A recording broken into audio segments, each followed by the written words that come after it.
दोस्तों, आपका स्वागत है मेरे न्यू ब्लॉग में। आप लोग कैसे दोस्तों? आशा करती कि बहुत अच्छे होंगे। और दोस्तों, आज मैं नई जगह नए लोकेशन पे जाऊंगी और वहाँ की मैं वीडियो दिखाऊंगी कि जहाँ की कहानी बहुत मशहूर हो रही है इस टाइम, और सब वाली जो वायरली चल रही है, जो कि पुनर्जन्म। आप लोगों ने शायद सुना होगा ज़रूर कि पुनर्जन्म होता है कि नहीं होता है। मेरे को तो विश्वास नहीं था कि पुनर्जन्म भी होता है, लोग जाने के बाद वापस भी आते हैं। वो जो भी लड़का है हमारे ही आसपास का है, ज़्यादा दूर का नहीं है, क्योंकि वो मेरी बुआ का घर पड़ता है गोपड़ी चांदपुर, उसी के कुछ दूरी पे। वो कौन सा गांव है वो? हाँ, परकोली बाजार है, तो वहीं उस लड़के का घर है। तो रास्ते में पड़ेगा, तो हम लोग जाएंगे और वहाँ का व्यू दिखाएंगे। उस बच्चे से भी मुलाकात कराऊंगी मैं आपकी। तो इसी तरीक़ा से मेरे संग आप बने रहिएगा। पुनर्जन्म की कहानी सुनने के लिए आप लोग तैयार रहिएगा। फिर दोस्तों, फिर वहीं हमारी मुलाकात थी। चलिए हमारे संग इसी तरीका बने रहिएगा। तो दोस्तों, मैं उस जगह पहुंच चुकी हूं जहां पर मैंने आप लोगों को बताया था कि एक बच्चे का पुनर्जन्म हुआ है। वहां पर सब मीडिया वाले जो मेरे सहयोगी थे, सब लोग यहां पर आए थे और ब्लॉग करके मतलब बना के पीजी न्यूज़, सीबीआई न्यूज़ वाले भैया, वो सब हम ही लोगों के थे। तो आज मैं आई हूँ कुछ स्पेशल और कुछ बात ज़रूरी कहने के लिए आई थी। तो चलिए मैं आप पहले तो इनकी जो भैया की बड़ी मम्मी है उनसे मैं मिलाती हूँ, जो कि कुछ जो सत्य है तो इनके अपनी मुंह से बयां करेंगी। तो आप मुझे बताइए कि एक मिनट में बैक कैमरे से मैं दिखाती हूँ। बताइए इसमें कितनी सच्चाई है, जो कि सब लोग आके यहाँ पर कह रहे हैं कि सारी बातें सच्चाई है। माता आई, माता दे कर गई। तुम्हारा पुत्र तुम्हारे बहू के पेट में मैं डाल रही हूँ जी। बहू से पूछी कि क्या तुमको कोई नाराजगी नहीं ना, तुमको घृणा नहीं ना? तो बहू बोली कि नहीं, हमको घृणा कुछ नहीं, माता दे दीजिए। तो लड़का 10 महीने के बाद पैदा हुआ। अच्छा। तो जब उनको 2.5 साल के बाद याद आया, तो वो बोली कि हमारा लड़का नहीं है, तो मेरा देवर निकल गया, हम नहीं रहेंगे, हम चल जा रहे हैं। अच्छा। छोड़कर वो चली गई और सिर्फ हमारे 2 आदमी के बीच में कहीं थी। अच्छा। लेकिन लोग कहें कि नहीं, ये लोग माता कहानी नहीं, ये 2 लोग नहीं बताएंगे किसी से। 200-400 आदमी बुलाओ, हम बताएंगे।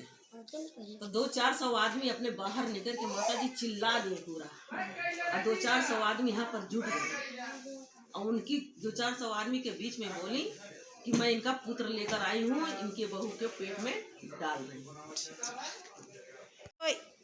जो है आंटी जी जो बताई है एकदम सत्य घटना पर आधारित समझ लीजिए, ये सत्य बता रही हैं। सत्य बता रही हैं। जो सत्य कह रही हैं कि मतलब 2 माता जी आई थी, कह रही थी 200-400 लोगों को लेकर आइए। मैं आपको पूरी बात मतलब बताऊंगी कि इनकी जो बहू है उनके कोख से उनका बेटा, जो क्या नाम था उनका, अमर पैदा होगा।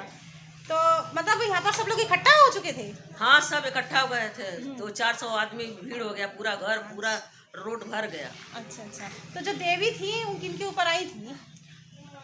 मरे सूरज के बहन के। तो छोटी सिस्टर थी, बड़ी सबसे छोटी है। तो सबसे छोटी थी, जो अमर से भी छोटी है। अच्छा, अमर से भी छोटी थी। तो उनकी हाँ, वो ससुराल है, उनकी शादी हो गया। अच्छा। ससुराल। तो मतलब बहुत लोग कहते हैं कि झूठी बात है, झूठी घटना, सब लोग मतलब कह रहे हैं। हाँ, हम लोग भी झूठे मानते थे पहले। अच्छा। लेकिन जब उनको 2.5 साल पर याद आया जी, तब हम लोग सोचे कि बात सच है।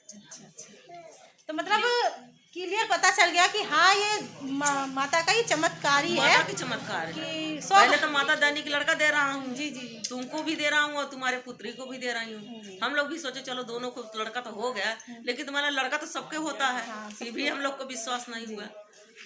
तब जब 2.5 साल पे जब याद आया, याद कहाँ से आया, बोले कि चलो तुम्हारे चाचा के पास ले चले। अच्छा। अमर के पिता के पास। अच्छा। कहा हम नहीं जाएंगे, वो तो बहुत गंदे हैं, हमारा सारा कपड़ा, हमसे झगड़ा हुआ था, हमारा सारा कपड़ा बटोर कर जला दिए। अच्छा। तो बाजार के लोग गए उनसे पूछने कि क्या उनका कपड़ा जलाए रहे अमर के? तो उनके पिताजी बोले कि हाँ, झगड़ा भरा, हम बटोर के जला दिए रहे। अच्छा। तो इससे मतलब इसी से पता चला कि हाँ, ये सही में अमर आ चुके हैं। इसी से सबको पता चला कि हाँ, ये सत्य अमर है। तो पूरा मतलब क्लियर हो चुका था। पूरा क्लियर हो चुका। चलिए, तो मेरे को ये कहना चाहिए, इनकी बहू क्यों चली गई? फिर उनको तो रहना चाहिए था ना।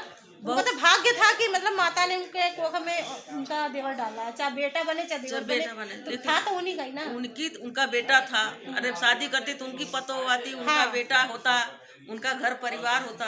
आज सास है, सास कल नहीं रहेगी, सास तो मर जाएगी तो दोनों ही आदमी तो रहेंगे, पति पत्नी, और तुम्हारा बेटी बेटा लेकिन कोई तो नहीं रहता ना, नहीं, और कोई नहीं रहता। अब वो देखिए रो रो के उनका बुरा हाल। वो मैं जब से आई हूँ ना तब से रो रही है, वैसे रो रही है। हम 2.5 साल तक का 10 साल रोनी आए के बाद 2.5 साल रोनी। अगर जाने होते कि हमारा मर गए हैं तो कहे बदर रोकते, लेकिन फिर भी रोकते रही 10 साल तक रोनी है।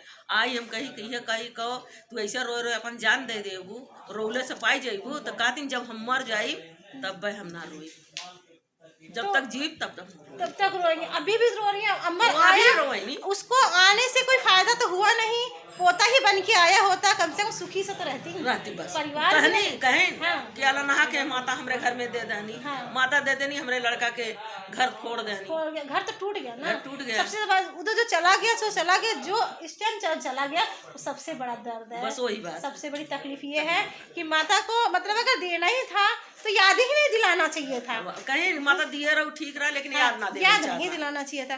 क्योंकि देखिए वो मैं जब से आई तब से रो रही है, इतना रो रही है। आइला तो चुप कर आइला, कुछ खाती पीती हैं आप लोग, आगे थोड़ा उनको कुछ ना खाई नहीं दिन में, खाली चाय के बल पर आई। हाँ, मैं देखी उनकी बहू भी जाने लिया, बहू बहुत मानत जानत रहा लिया, खाली ये अमर पैदा भय नाते बहू याद आए के बाद ये इसीलिए बहू छोड़ी है, नहीं तो उनके जान से बढ़ के मानत रानी है। अगर उनके उल्टी लगे तो बल्टी रोपे, मम्मी इसमें उल्टी कर लो, हम फेंक दूंगी। आज उनका बेटा अच्छी बहू हो के इतनी बेकार बहू निकल गई। हाँ। ये किसी ने सोचा नहीं था कि जो माँ बेटी का रिश्ता था इतना सस्ता, इतना हल्का था कि एक बेटे के आने से बेटा तो चाहे किसी का हो, चाहे उनका चाहे तुम्हारा रहता, नाम तो तुम्हारा है, नाम तो तुम्हारा रहता, तुम्हारी कोख से आया है और 9 महीने लेके ढोई हो, सूरज का है, 9 महीने कुछ होता तुम्हारा बेटा है। शादी करती तो तुम्हारे बहू कहलाती, बहू कहलाती, वो तो दादी है कहलाती ना, वो तो हर हाल में दादी कहलाती। बस यही बातें हैं। तो आप लोग सुने हो सब सत्य है, सब सत्य है। और जो अब क्या किया जाए, ऊपर वाले का चमत्कार बोले कि ये कहीं नहीं कि माता दी याद दे के उनका घर बर्बाद हो गया, टूट गया एक आने से। बल्कि पोता ही बन के रहती तो भी खुशी रहा, खुशी कि हमारे घर पोता है। बस खाली 2.5 साल पे याद आने के बाद घर टूट गया। तो अभी ये रुकी हुई एक जलपान की दुकान पर, क्या खा रहे हो बताओ यहाँ पे?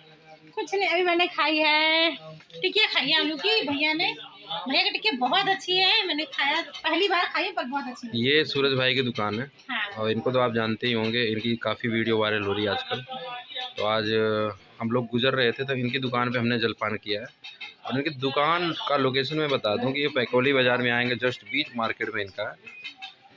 तो और बताइए, हो गया? हाँ, हो गया।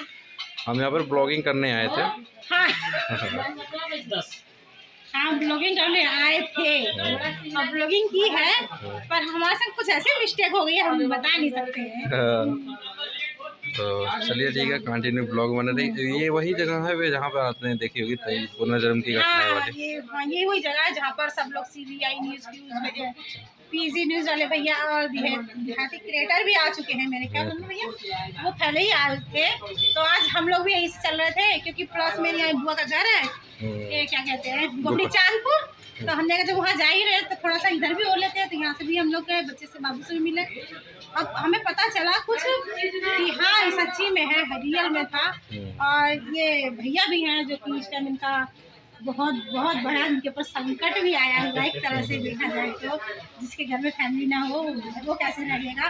इसको 8 साल तक अपने साथ रखो, अगर 1 मिनट में छूट जाए उसके दिल से पूछिए कि दिल पे क्या बीतती है। एक छोटी खुशी मिलने की वजह से हाँ, एक छोटी सी खुशी मिलने की वजह से इतनी बड़ी खुशी मतलब हाथ से चली गई है, वो भी माता जी की कृपा से हुआ है। हाँ। अब चलिए सूरज भाई, जो होना तो कोई दिक्कत नहीं है, लेकिन अब भविष्य जो है उसका आपको चलो भगवान का भविष्य अच्छा हो, जो उनके घर में आए, घर को संभालने के लिए अच्छी आए, लायक आए, जो उनको माँ को, इनकी माँ को अपनी माँ समझे, इनको अपना समझे, और बच्चे को खासकर उसको अपना बेटा समझे। ऐसी लड़की इस घर में आनी चाहिए। और अभी आपको बता दें कि मार्केट में जान लीजिए काफ़ी भीड़ है, और भाई अकेले ही सारा पूरा जिम्मेदारी इनके पास है, पूरी घर से लेके बाहर तक। अभी भी देखिए अंदर चाय बनाना, हर चीज काम करना, पूरा काम इनके ऊपर है। इनके समझ कंधे पे आ चुका है, वो बाहर पूरा इनके कंधे पे आ चुका है।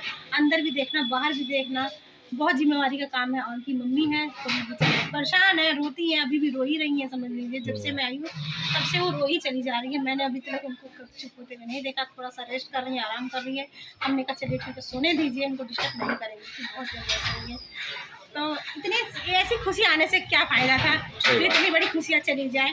कम से कम भाई और बहन दोनों साथ में रहते, खेलते कूदते, साथ बड़े होते, पढ़ते लिखते, वो देखने में एक पिता को अच्छा लगता। सही बात है। सही बात। तो चलिए फिर हमारे तरह बने रहिएगा आगे तक। हम जहाँ चल रहे हैं वहाँ के भी आपको हम वीडियो दिखाएंगे। चलिए तो ठीक है, हमारे संग इसलिए बने रहिए। अभी ये खरीदे यहाँ से बेसन के लड्डू, ये जाएंगे अपने बुआ के घर लेके। क्योंकि मेरे बुआ का घर यहीं है, नजदीक में, दूर नहीं है। चलो चलते हैं, अंधेरा हो जाएगा ना पूछते पूछते। वो तो जाएगा, चलो फिर थोड़ी देर के लिए जाएंगे।